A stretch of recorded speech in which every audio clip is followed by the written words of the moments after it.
은혜 받으실 하나님의 말씀은 신약 157페이지 요한복음 8장 1절에서 11절까지의 말씀이 되겠습니다.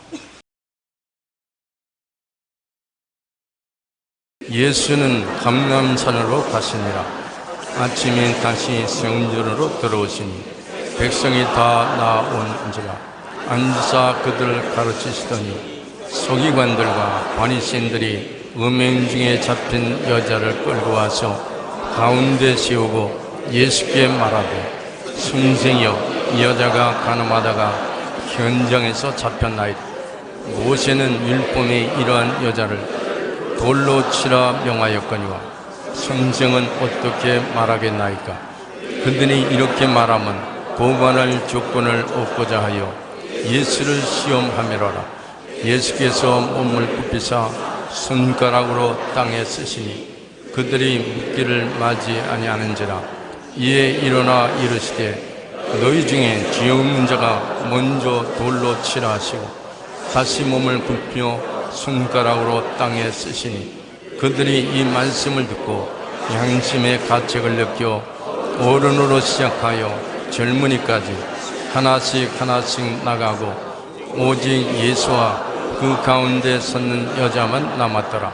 예수께서 일어나서 여자 위에 아무것도 없는 것을 보시고 이르시되 여자여, 너를 고발하던 그들이 어디 있느냐? 너를 정죄한 자가 없느냐? 대답하되 주여 없나이다. 예수께서 이르시되 나도 너를 정죄하지 아니하노니 가서 다시는 죄를 범하지 말라 하시니라. 아멘.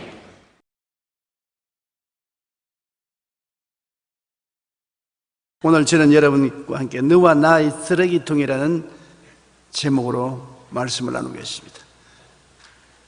저희 사무실에는 큼직한 쓰레기통이 있습니다. 아침에는 비어있지만 시간이 갈수록 쓰레기통에 쓰레기가 차갑니다. 휴지, 쓸데없는 편지, 폐기문서, 과일 찌꺼기, 초콜릿 부스러기, 콧물 닦은 휴지, 퇴근 때는 오물로서 가득합니다. 집에 가도 쓰레기통은 어디나 있습니다. 안방에 가도 쓰레기통이 있습니다. 건너방에 가도 쓰레기통이 있습니다. 대청마루에 가도 쓰레기통이 있습니다. 회사에 와도 쓰레기통이 있습니다. 세상에 쓰레기통이 없는 곳이 없어요. 그리고 쓰레기통이 있다고 비난하는 사람 못 들어봤습니다. 그 왜 안방에 쓰레기통이 있냐? 왜 사무실에 쓰레기통이 있느냐? 왜 당신 교회는 쓰레기통이 있냐? 그렇게 쓰레기통이 있다고 꾸짖는 사람 한 사람도 못 봤습니다. 이 쓰레기통은 누가 가지고 왔습니까? 첫째로 쓰레기통은 우리의 조상 아담이 가지고 온 것입니다. 제일 처음 아담이 지음을 받았을 때는 쓰레기통이 필요 없었어요. 창세기 1장 27절에 하나님이 자기 형상 곧 하나님의 형상대로 사람을 창조하셨다. 여러분, 하나님이 쓰레기통이 필요합니까? 필요하지 않습니까? 하나님, 쓰레기통 필요한 하나님 보았어요? 그러니 하나님의 형상과 모양대로 지음받은 아담은 처음에는 쓰레기통이 필요 없었어요. 타락하기 전에 아담에게는 죄가 없었습니다. 죄의 쓰레기통이지 의의 쓰레기통은 아닌 것입니다. 죄가 없었기 때문에 쓰레기통이 필요 없었어요. 아담은 죽음이 없었습니다. 하나님은 생육하고 번성하고 땅을 충만하게 하였기 때문에 죽음이 없었습니다.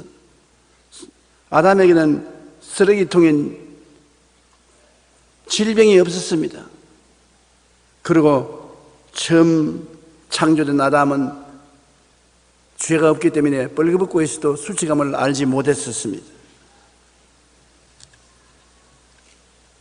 쓰레기통이 왜 필요합니까?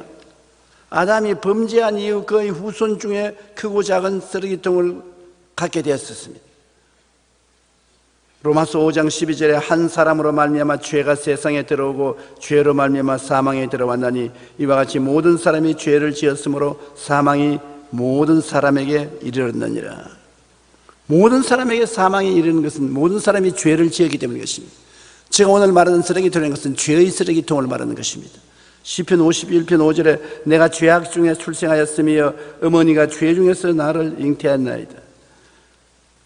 그런데 오늘날 사람들은 자기의 쓰레기통은 전부 감추어 놓고 난 다음 남의 쓰레기통 뒤지기에 바쁘다고요. 남의 집에만 가면 쓰레기통 뒤진다고.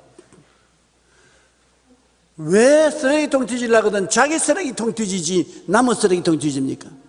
마태복음 7장 3절 5절에 어찌하여 형제의 눈 속에 있는 티는 보고 내 눈 속에 있는 들보는 깨닫지 못하느냐. 나는 내 들보가 있는 줄 몰랐어요. 성경에 들보가 있다니까 있는 건 틀림없어요. 내가 몰라서 그렇지. 보라 내 눈 속에 들보가 있는데 어찌하여 형제에게 말하기를 나로 내 눈 속에 있는 티를 빼게 하라 하겠느냐. 외식하는 자여 먼저 내 눈 속에서 들보를 빼어라. 그 후에야 밝히 보고 형제의 눈 속에서 티를 빼리라. 그러므로 내 눈 속에 들보가 있으니 들보부터 빼야 안 되겠습니까?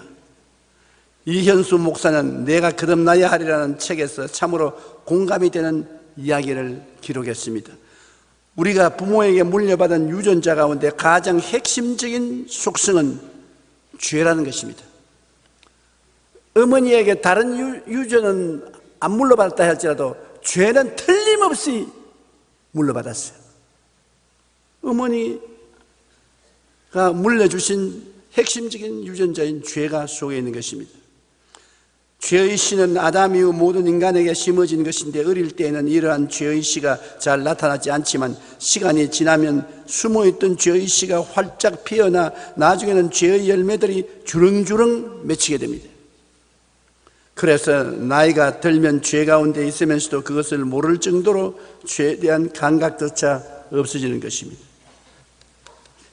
우리는 우리가 생각했던 것보다 훨씬 더 무서운 죄도 지을 수 있으므로 자신을 마치 선인인 양 과대평가해서는 안 된다는 것입니다.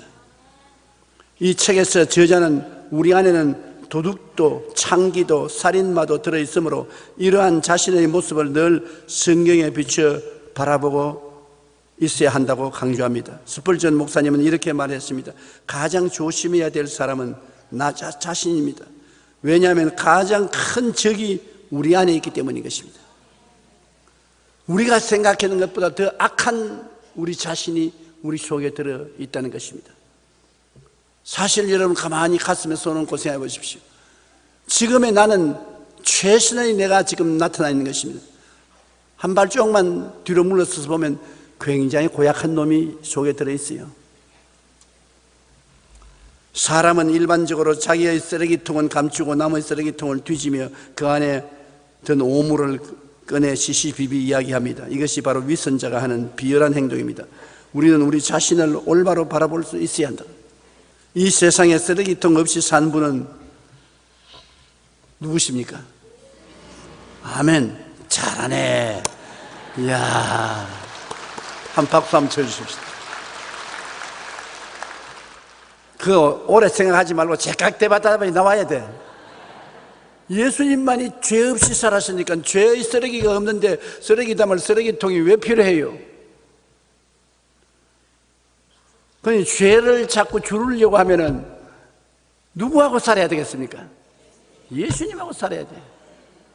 마귀하고 살면 쓰레기통을 수입해야 돼요. 너무 많이 필요해가지고. 그러나 예수님하고 살면은 쓰레기통이 자꾸 줄어지니까 쓰레기통이 없어지기 시작하는 것입니다. 히브리서 4장 15절에 우리에게 있는 대제사장은 우리의 연약함을 동정하지 못하실 리가 아니요 모든 일을 우리와 똑같이 시험을 받으신 이로되 죄는 없으시니라. 그가 우리 죄를 없애려고 나타나신 것을 너희가 그에게는 죄가 없나니라고 말한 것입니다. 그럼 오늘 둘째 번에 성경에 읽은 내용을 한번 생각해 보십시다. 쓰레기 투성이의 가늠하다가 잡힌 여자를 보십시다. 이 여자가 가늠하다가 잡혔는데 또 그 여자를 잡은 사람들이 바리새 교인이나 사두개 교인 나무 쓰레기통 뒤지는 전문가들에게 잡혔습니다. 그러니 가만히 놔둘 택이 있습니까? 이 여자를 예수님 앞에 끌고 나온 바리새 교인과 사두개 교인들은 엄청나게 남의 허물을 뒤지는 사람인 것입니다. 예수님께서 감난산으로 잠시 가셨다가 이튿날 아침에 예루살렘 성전으로 오셔서 가르칠 때 이 서기관과 바리새인들이 음행 중에 잡힌 여자를 끌고서 왔습니다. 이 여자는 신발도 벗고 옷도 반 벗어진 채 머리가 산발이 되어 너무 울어서 눈이 퉁퉁 부어서 왔습니다. 이 여자를 예수님 계신 곳에 와서 세워놓고 예수께 말해, 선생이여, 이 여자가 가늠하다가 현장에서 잡혔나이다. 나는 이 이야기를 읽을 때마다 마음에 아이러니하게 느낍니다. 이 여자를 현장에 잡았다면 남자도 잡아봐야지. 혼자 가늠하는 거 봤어요? 이렇게 불공평한 벽이 어디 있습니까? 남자까지 잡아서 둘이를 고스란히 묶어왔다면 나도 고개를 끄덕끄덕 하겠어. 그런데 남자는 빼돌려 놓고 약한 여자만 끌고 왔습니다. 고약한 놈들입니다. 요한복음 8장 5절로 6절에 모세는 율법에 이러한 여자를 돌로 치라 명하였거니와 선생은 어떻게 말하겠나이까? 그들이 이렇게 말하면 고발할 조건을 얻고자 예수를 시험함이라. 실제 그들이 율법을 그대로 인용한 것이 아닙니다. 율법은 신명기 22장 22절에 뭐라고 말했냐면, 어떤 남자가 유부녀와 동침한 것이 드러나거든 그 동침한 남자와 그 여자를 둘 다 죽여 이스라엘 중에 악을 제할지라고 했습니다. 한 사람만 죽이라고 말 안 했어요. 둘 다 죽이라고 했습니다. 그런데 바리새 교인이나 사두개 교인은 남자들입니다. 자기들은 남자들이라고 남자는 빼돌려 놓고 불쌍한 여자만 끌고 왔습니다. 그런데 예수님이 얼마나 여러분 공평하신지 우리 세 번째 예수님의 대답을 한번 살펴볼까요? 너희 중에 쓰레기통에 없는 자가 먼저 돌로 쳐라. 너희 중에 죄 없는 자가 먼저 돌로 쳐라. 여러분, 왜 내가 쓰레기라는 말을 인용했냐면 하도 죄란 말이 흔하기 때문에 이제는 죄라고 말하면 무심하게 들려요. 나보고 왜 쓰레기통 차고 다닌다고 하면 어디 쓰레기통에 차고 있노? 그렇게 하지만 조용히 너 죄인이지. 아는 말 왜 다시 하냐? 할 필요도 없다는 것입니다. 자기가 죄인 아닌 사람 누가 있어요? 내가 대전서 집회하는데 공설 운동장에 사람이 꽉 들어차 있는데 여러분 중에 죄를 안 지은 사람 손들어라 하니까 한 30대 남자가 손을 탁 들더라고요. 나오라고, 앞으로 나오라고 하니까. 그 부인이 막 손을 흔들어요, 이렇게. 그래서 아니 손을 왜 흔드냐니까 우리 남편 정신병자예요. 그래서 내가 강단에서 말했습니다. 그러면 그렇지, 정신이 온전한 사람은 한 사람도 죄 없는 사람은 없다고. 그 사람들이 다 박수를 치더라고. 맞다고. 요한복음 8장 7절에 그들이 묻기를 맞이 아니하는지라 이에 일어나 이르시되 너희 중에 죄 없는 자가 먼저 돌로 쳐라. 이야, 엄청난 대답을 하셨습니다. 왜냐하면 예수님은 의인은 없나니 하나도 없는 것을 알고 계셨으며 모든 사람이 죄를 범하였으며 하나님의 영광에 이르지 못하는 것을 알고 계셨는데 사람들이 이것을 알고도 숨기거나 그렇지 않으면 깨닫지 못하고 있거든요. 예수님이 손가락으로 무엇을 썼을 것이라고 생각합니까? 요 사이 같으면 예수님이 손가락으로 안 썼습니다. 왜? 아스팔트 위에 손가락으로 써가지고 아무것도 안 써지니까. 그때는 보들보들한 흙이기 때문에 쓰면 노트에 쓰는 것처럼 다 손가락을 따라 읽을 수가 있어요. 그래서 예수님이 그 중에 제일 잘난 사람, 리더 된 사람을 한번 쳐다보시고 난 다음에 그리고서 며칠 은희 곳에서 네 이런 죄 지었지. 나는 다 알고 있다. 어깨 너머로 보고. 야, 나 오늘 아침에 손님 대접하기 시간 작신데 바빠서 내가 먼저 가야 되니 난 간다. 그 다음 두 번째 사람 보고 예수님이 너 누구누구하고 잘못 죄 지은 건 내가 알고 있다. 내가 너를 심판할 수 있다. 그러니까 나도 갑자기 바쁜 일이 생겼는데 가봐야 되겠다고 또 가보는. 주님이 한 사람 한 사람 쳐다보고서 그 가슴 속에 감추어 놓은 쓰레기통을 뒤지니까 쓰레기 없는 놈이 한 놈도 없단 말입니다. 전부 쓰레기통을 다 안고 있으면서 이 여자의 쓰레기통만 뒤지고 야단법석을 했거든. 그러니까 예수님이 자기의 가슴 속에 감추어 놓은 쓰레기통에서 쓰레기를 끄집어내서 이거 내가 어떻게 할고 덮어버릴까 폭로해버릴까. 여러분, 예수님도 우리 죄를 폭로하지 않고 덮으시기를 원하시는 것입니다. 참 하나님 얼마나 우리를 불쌍히 여기시는 하나님이십니까? 우리가 죄를 다 폭로해버리면 이 세상에 살아갈 사람이 아무도 없어요. 옛날 어른들이 늘 하신 말씀이 너무 물이 맑으면 물고기가 없다 그래요. 조금 꾸중해야 물고기가 있지 너무 물이 맑으면 물고기도 없다는 식으로 너무 서슬이 시퍼렇고 율법주의로 따지면은 의로운 남편 밑에 죄 많은 여자가 살 수 없고 의로운 여자 곁에 죄 많은 남편이 집에 들어올 수가 없어요.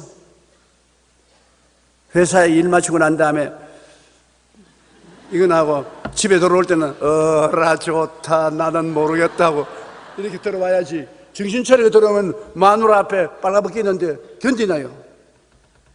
여러분 생각에는 남편이 들어오는데 빨가벗기고 심판을 하면은 남편이 고분고분하고 잘 될 줄 아는데 천에 하나 만에 하나 마누라에게 꾸중 들어서 잘 때는 남자 별로 없어요. 더 나빠지지. 그냥 모른 체하고 잘해줘야 돼. 끌어안아주고 아이고 춥지. 아이고 이 추운데 이 소리 취해서도 길거리에 쓰러지면 어떻게 하려고 하노. 이리 들어오너라. 빨리 들어와. 목욕 안 했지. 목욕 해주고 하면 속으로는 다 뭘 알고 있으니까 내가 잘해야지. 내가 이 나쁜 놈이야. 저희 속으로 회개해요. 자기가 스스로 회개해야 변화가 되지 꾸중을 들어서 회개를 하느냐? 회개 안 합니다. 변명하지.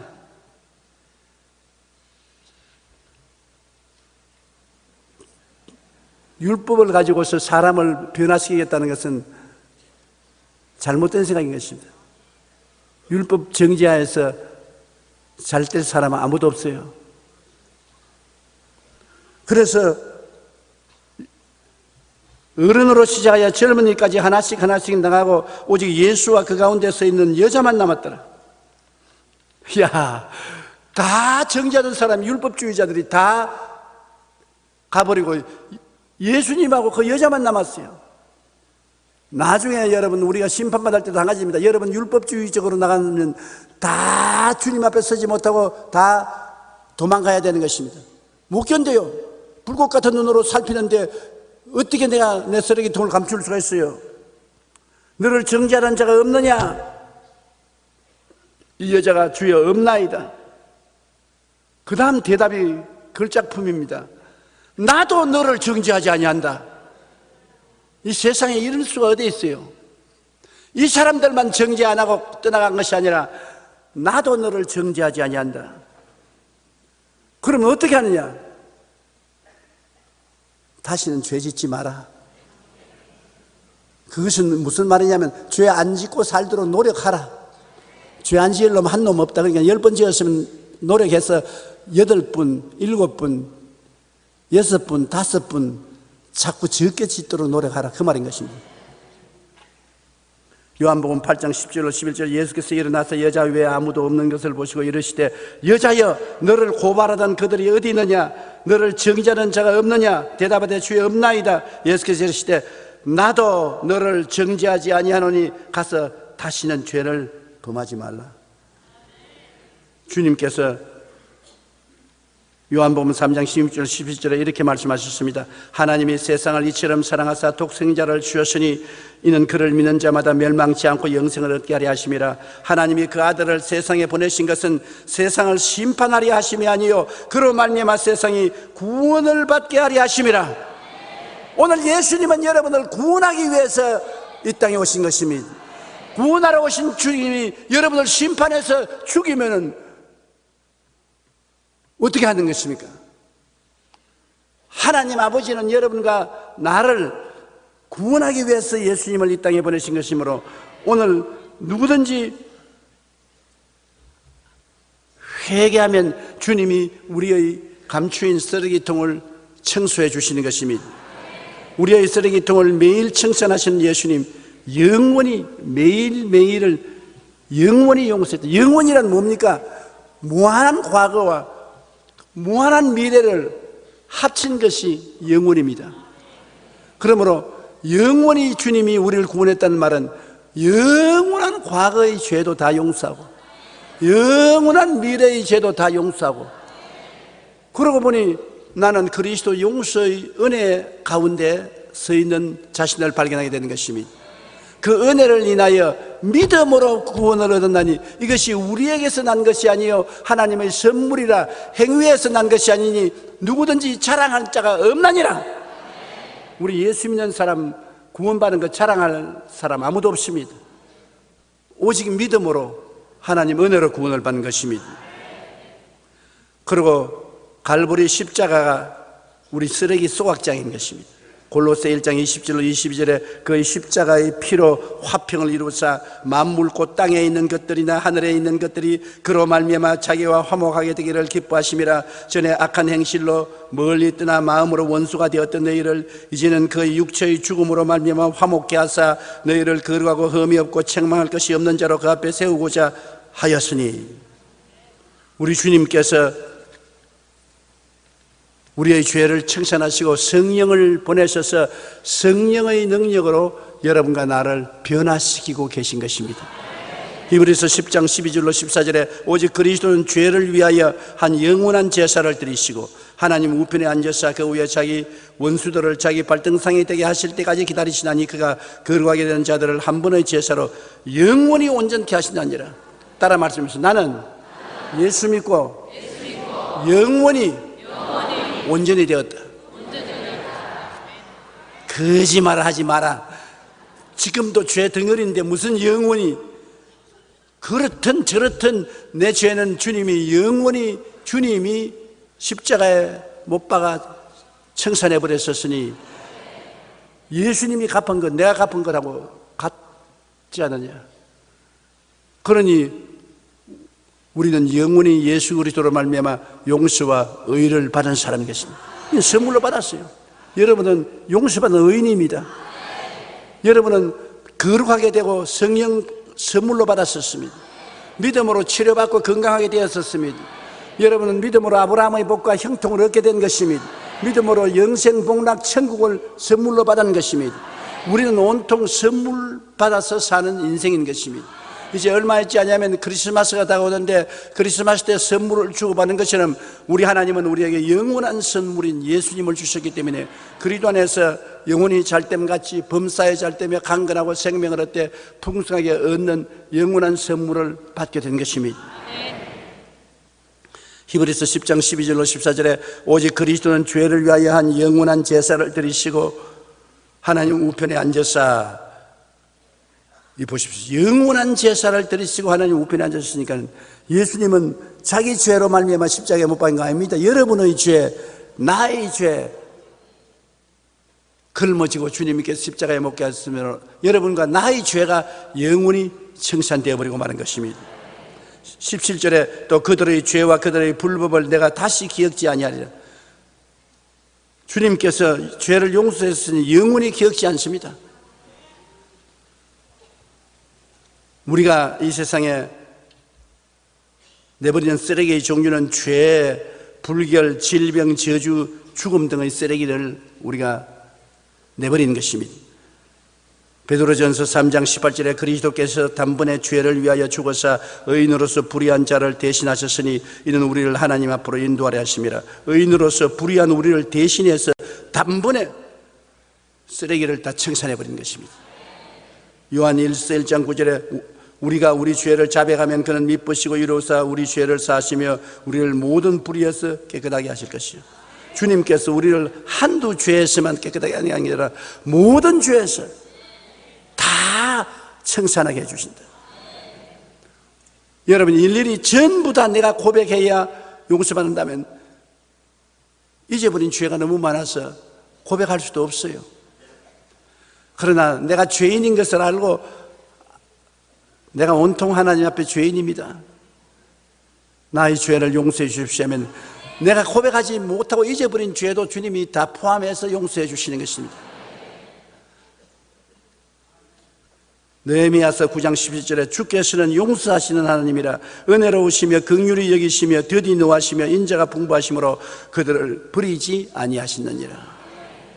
골로새 3장 12절 14절에 너희는 하나님이 택하사 거룩하고 사랑받는 자처럼 긍휼과 자비와 겸손과 온유와 오래 참음을 옷 입고 누가 누구에게 불만이 있거든 서로 용납하여 피차 용서하되 주께서 너희를 용서하신 것 같이 너희도 그리하고 이 모든 것 위에 사랑을 더하라. 이는 온전하게 매는 띠니라.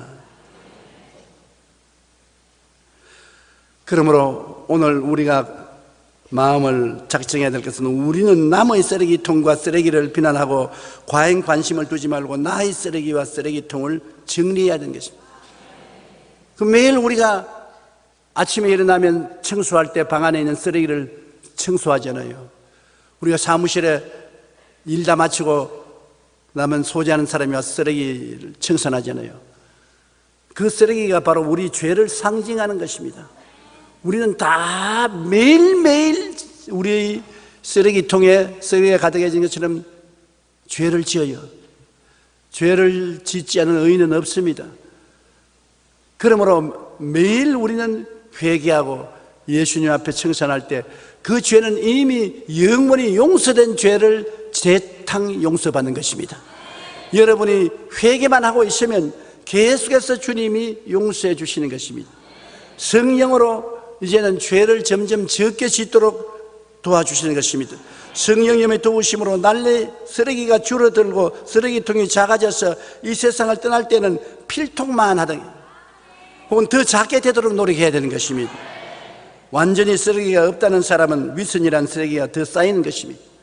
그러므로 우리는 완전히 쓰레기가 없어질 정도로 계속해서 죄를 회개하고 죄를 멀리하고 죄를 짓지 않으려고 노력해서 주님 앞에 설 때는 우리의 쓰레기통이 조그만하고 쓰레기가 한 줌도 되지 않도록 되어서 주님께 칭찬과 하나님께 영광을 돌릴 수 있게 되기를 바람하지 않습니다. 왜냐하면 우리가 죄를 지었어도 청소는 주님이 다 해버린 것입니다. 청소하는 것은 굉장히 그 속에 힘이 있습니다. 그냥 청소하는 것이 아무 의미가 없는 것이 아닙니다. 청소를 하면은 환경이 깨끗하게 된 것처럼 거기에 있는 사람도 변화가 되기 시작하는 것입니다. 청소 하나로 인생을 바꾼 사람이 있습니다. 일본 마스다 미쓰히로는 회사에서 퇴출되고 개인 파산으로 이혼하는 등 인생의 절망과 어두움의 터널에서 허우적대며 쓰레기 더미에서 쓰레기 같은 인생을 살았습니다. 집안에서 청소도 안 하고 술 마시고 담배 피고 마약 중독이 되고 목욕도 안 하고 청소도 안 하고 완전히 쓰레기 더미가 되었습니다. 그런 어느 날 그의 친구가 찾아와서 그에게 마스터, 이렇게 사는 것은 인생이 큰 죄를 짓는 거야. 이 꼴이 뭔가? 우선 청소부터 하자. 친구는 창문을 열어 젖히고 방 안의 물건들을 모조리 집 밖으로 던져냈습니다. 자원 비싸고 싼 것, 오래된 것, 새로운 것 갈리지 않고 막 무조건 다 집어 던지는 거라. 이 사람, 야야야, 그거 내 첫 월급 받아서 탄 것인데 그거는 안 된다. 안 되든 되든 다 집어 치워라. 그래가 막 집안을 깨끗이 정결하게 했어요. 그러나 친구는 막무가내로 집안의 잡동사니는 물론 비싼 것, 아까운 것을 가리지 아니하고 집밖 쓰레기통에 내다 버렸습니다. 그리고 집안은 구석구석 윤이 번쩍번쩍 나게 닦고 돌아갔습니다. 그러자 신기하게도 친구가 돌아오고 난 다음 번쩍번쩍하고 깨끗한 환경에 앉아있는 자기를 보자 자기 마음속에 생각이 달라지기 시작한 것입니다. 그래, 과거에 집착하지 말자. 지금부터 할 수 있는 것부터 새롭게 시작해보자. 인생은 이렇게 새롭게 해보는 거다. 누가 가르친 건 아닙니다. 환경이 깨끗해지니까 생각도 깨끗한 생각이 들어오기 시작한 것입니다. 그런 자신이 이러한 체험을 다른 사람에게 알려주고 싶어서 청소회사에서 아르바이트 일을 시작한 것입니다. 환경을 정리하면 마음이 달라진다는 것을 사람들에게 알려줘야 되겠다 싶어가지고서 우리 예수 그리스도 복음 전하는 것과 같습니다. 동네 신문과 인터넷에 자신의 경험을 글로 써서 부지런히 올렸습니다. 6개월 뒤 그는 놀랍게도 청소회사에서 제2인자로 영접을 했습니다. 그 청소에는 글을 부지런히 적어주니까 굉장히 청소회사 사업이 잘 되거든요. 이 사람이 직접 청소회사 제2인자로 취직을 했습니다. 그러고 난 다음 얼마 있지 않아요. 청소회사 사장이 됐어요.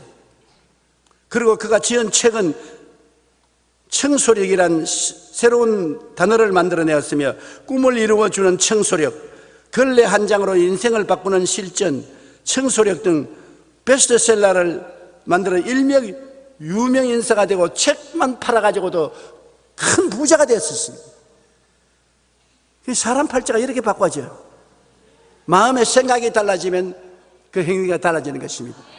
이 사람도 보십시오. 마음의 생각이 달라지고 그 인생의 미래에 대한 꿈이 달라지자 할 수 있다고 믿고 나도 변화될 수 있다고 입으로 말하자 4차원의 인생을 속에서 발견해낸 것입니다. 자기 속에 감추인 4차원의 인생을 그름대미에서 생각을 통하여, 꿈을 통하여, 믿음을 통하여, 말을 통하여 개발해내자 그것이 인생을 바꾸었습니다. 그러하여금 쓰레기 회사의 사장이 되게 하고 베스트셀러의 저자가 되게 하고 이제는 당당한 상층사회의 유명인사가 되고 부자가 되어서 살고 있는 것입니다. 우리나라에서 그가 지은 책이 번역된 것도 부자가 되려면 책상을 치우라는 책이 번역되어 있습니다. 책상을 온갖 쓰레기 때문에 다 쌓아놓고는 부자가 안 돼요. 책상을 싹 정리를 해줘야지. 제가 참 놀란 것은 우리 한국에서 상당히 이름 있는 인사인데 그 집에 내가 신방 겸 놀러 갈 겸 찾아가서 그 방 안방에 내가 들어가 봤는데 다른 사람은 못 들어가요. 내 목사님은 들어가지 다른 사람은 어떻게 그 방 안방에 들어가요? 그 큰 회사의 사장님의 책상이 깨끗해요. 그게 잉크병 하나에 만년필 몇 개, 볼펜 몇 개, 그 다음 원고지 몇 개, 제일 중앙에 성경 찬송가 딱 넣어있고 아무것도 없어요. 그 다음에는. 그래 내가 사장님 내가 온다고 다 치웠군. 아니요 목사님 나는 원래 이렇게 살아요. 나는 복잡한 거 싫어해서 이렇게 간단하게 해야 문제가 생기면 그게 집중할 수 있지 뭘 온갖 잡동사니 다 갖다 놓으면 머리를 집중할 수 없어가지고서 문제를 해결할 수 없어요. 목사님의 책상은 어떻습니까? 나중에 와요. 내가 나중에 내 책상은 막 온갖 잡동사니가 막 꽉 들어 차 있어요.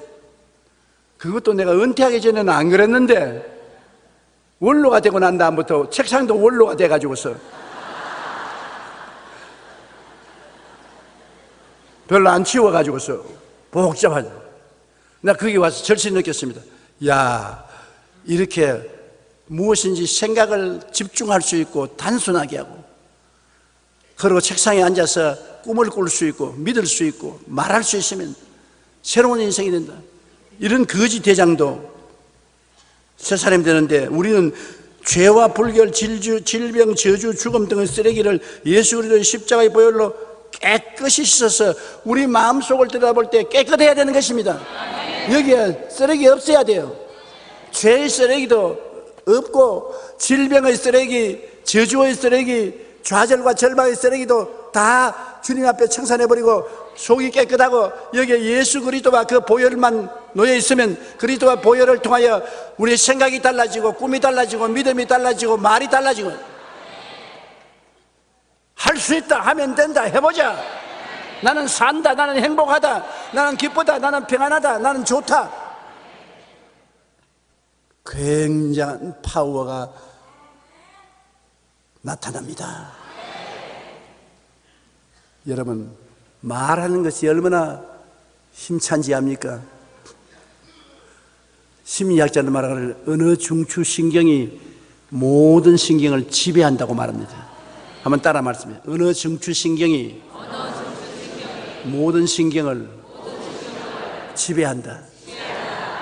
그게 성경 말대로입니다. 내 입에 말로 내가 묶였으며 내 입에 말로 내가 사로잡힌다. 옛날에는 심리학적인 이런 말을 몰라서 중추신경이니 뭐니 이런 복잡한 말을 쓸 줄 몰라서 안 썼지만은 우리가 하는 말하고 똑같은 말인 것입니다. 무슨 말을 하는지 그 말이 여러분의 인생을 사로잡아요.